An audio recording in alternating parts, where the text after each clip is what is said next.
Sir, काय सांगाल ज्याप्रमाणे क्रूरप्रमाणे तोहीद खान यांची हत्या करण्यात आली होती आणि आज तुम्ही त्यांच्या घरी सांत्वन भेट दिलेली आहे, काय सांगाल याबद्दल? नाही, आता सगळे देशामध्ये जातीय तेढ निर्माण करण्याचं काम हे देशामध्ये मोठ्या प्रमाणावर चालू आहे. आपण आज पाहतो की संबंध देशामध्ये जर आपण चित्र पाहिला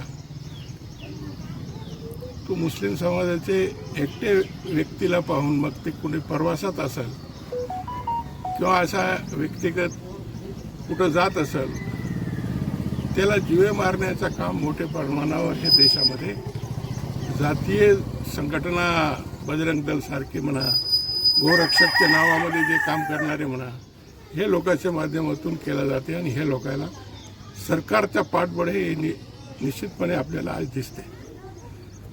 आज देशामध्ये 73,000 मुस्लिम लोकांचे घरं पाडण्यात आले. मग त्याच्यामध्ये बिहार, यूपी, हरियाणा, मध्य प्रदेश, ओडिशा आणि 1.5 लाख जवळपास लोक बेघर झाले. मुसलमानाचे धर्मस्थळ, मस्जिद असेल, दर्गा असेल, मदरसे असेल, आज ते सुरक्षित नाही. हे महाराष्ट्र फुलेशाह आंबेडकरची धरती आहे आणि महाराष्ट्रामध्ये जातीय सलोखा टिकून राहायला पाहिजे. हे महाराष्ट्रामध्ये कायदा आणि सुव्यवस्था अबाधित राहिली पाहिजे.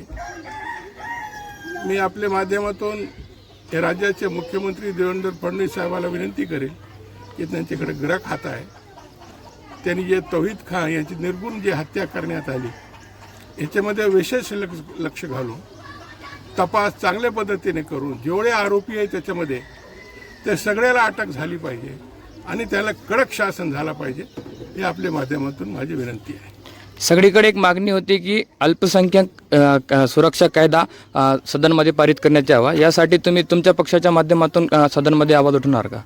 निश्चितपणे जसा ॲट्रॉसिटी दलित समाजासाठी आहे तसा मुस्लिम समाजासाठी बी एक मुस्लिम सुरक्षा कायदा या ठिकाणी झाला पाहिजे. पण आपण पाहतो की हे देशात, हे राज्यामध्ये विशेष करून जे इतर राज्य आहे, हिंदी भाषिक राज्य आहेत, त्या ठिकाणी मुसलमानाला मोठ्या प्रमाणावर टार्गेट केलं जाते आणि हे सरकारकडून सातत्याने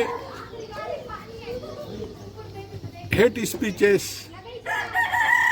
जे पदावर बसलेले मंत्री असेल, आमदार असेल, हे सुद्धा संविधानिक पदावर बसून सुद्धा त्या ठिकाणी निवडून आलेले सुद्धा त्या ठिकाणी मुसलमानाच्या विरोधामध्ये सारखं वक्तृत्व करतात.